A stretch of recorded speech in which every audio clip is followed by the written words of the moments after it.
Hello.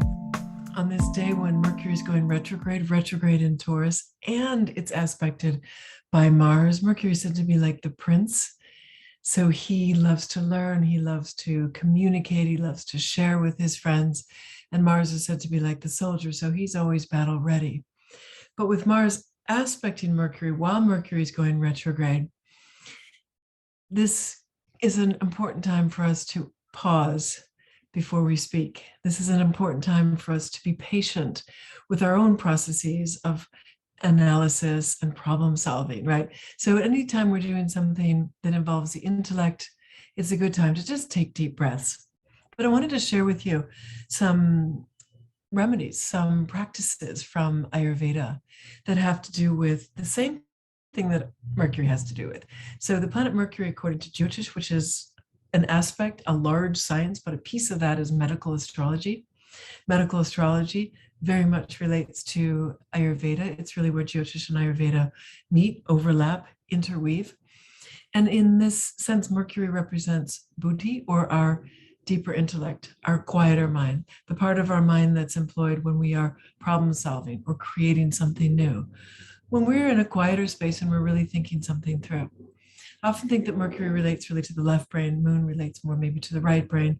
Jupiter is the coherence of right-left brain in balance, harmonized. So with Mercury going retrograde, it is not that Mercury is going backwards. It's not like he's driving a car, looking over his shoulder, trying to back up.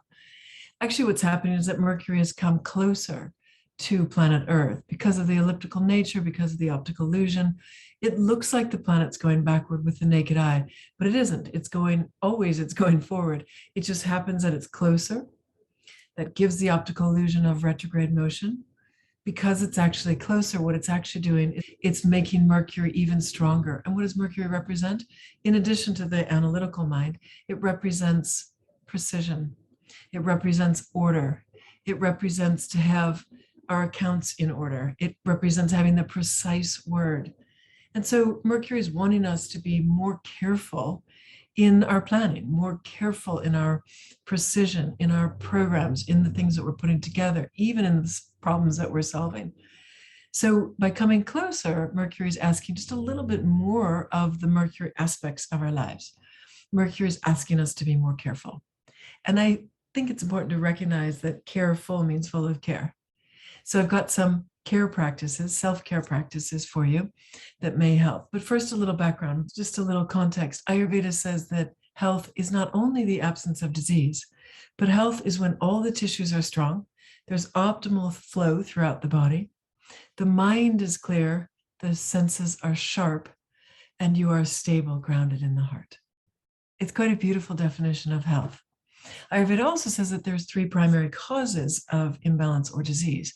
And the first one is Pratyahara, where there's a cessation or interruption of the flow of wisdom.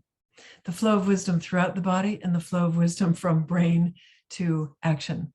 So it's both when the intelligence throughout the body is depleted or too strong or moving in the wrong direction.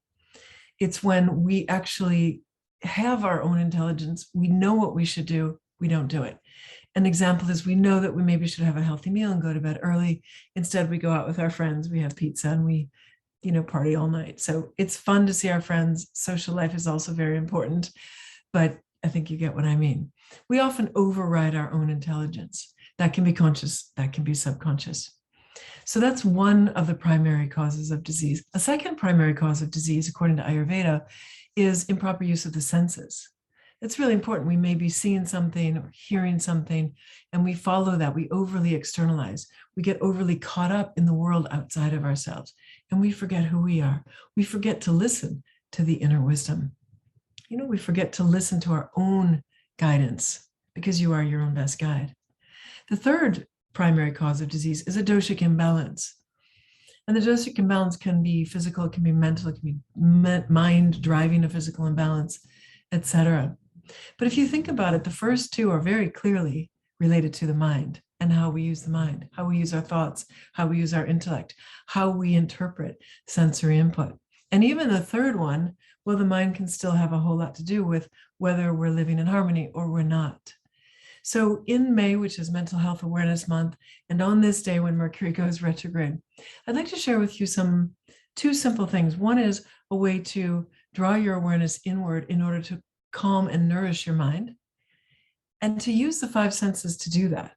And then the second thing I'd like to share with you is a way to nourish your own five senses, to keep them sharp and youthful.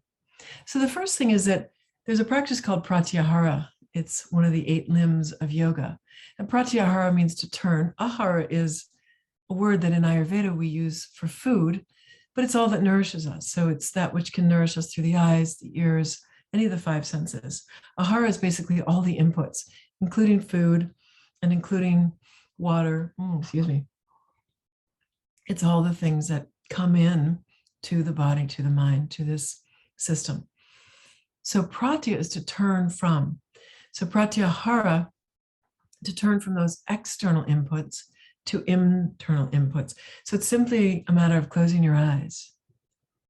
And rather than our five senses going out into the world, seeking that sensory stimulation, now we're closing our eyes and we're visualizing for our own self a place of beauty. So with the sense of sight, but with your eyes closed, visualizing a place of beauty, a place where you feel safe, a place where you feel inspired, a place where you feel nourished even. And visualizing that place of beauty, allow your eyes to roam, allow your eyes to see the fields, the pathway. Is there any water? Is there a mountain? Are there trees? What do the trees look like? What do the leaves look like? What does the bark look like? Are there flowers? Are there birds? Are there butterflies? Can you see in the distance? Can you see the sky? What is the color of the sky? Right? Can you see a sun? Can you see the sunlight reflected on a dappled lake? Can you see close colors, textures? Allow yourself to see all around you and to really enjoy the visual beauty. And then let yourself hear, using the sense of hearing. Listen to the sounds in this environment, in this place of beauty. Are there also sounds of beauty? Perhaps sounds of birds chirping. Perhaps sounds of butterflies whirring close by. Some of the birds even make sounds as they fly by. Doves have a sound in the wings, a kind of whir. Or hummingbirds. Maybe it's the sound of the wind rustling through the leaves, whispering through the pines, sort of singing as it travels across the land.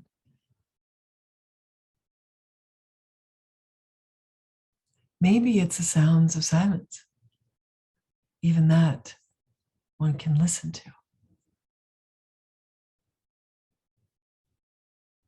And then allow yourself to feel what it feels like to be there, to feel yourself sitting, lying, or walking on the ground strong, holding you. If you're lying, perhaps you can feel the moisture of the earth. Maybe you can feel the sun on your skin, the way the wind feels as it passes you. What does it feel like to be in that beautiful place? What does it feel like to your skin? What is the touch, the loving caress?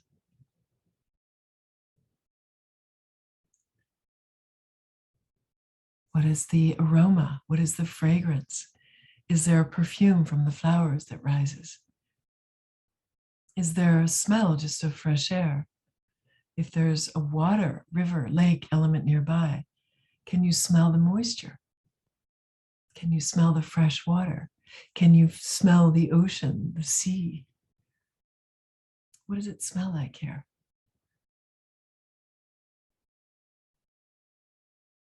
How does beauty present itself to the sense of smell. And finally, what does it taste like?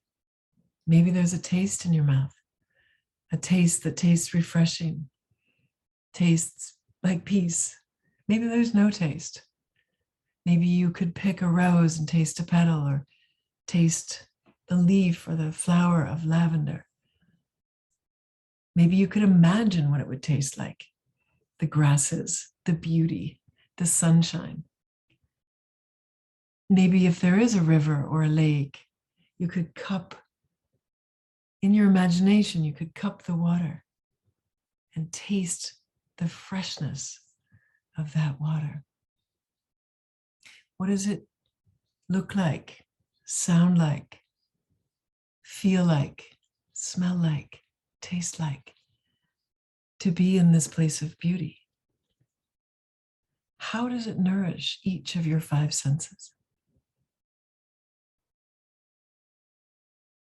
Allow yourself to breathe with that, to inhale all of that nourishment, and to exhale and just feel it everywhere in your body, every cell alive to the beauty and the nourishment of nature.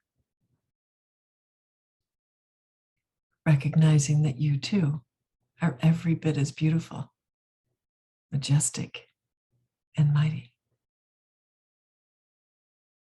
This is a very simple Pratyahara practice, drawing your awareness inward, that helps to calm and balance the senses, kind of giving them a break so they can rejuvenate. It's also very calming for the mind to turn inward. That is a nourishment to your mind. Beauty is a great nourishment to the mind, to our emotional nature, and to the spirit.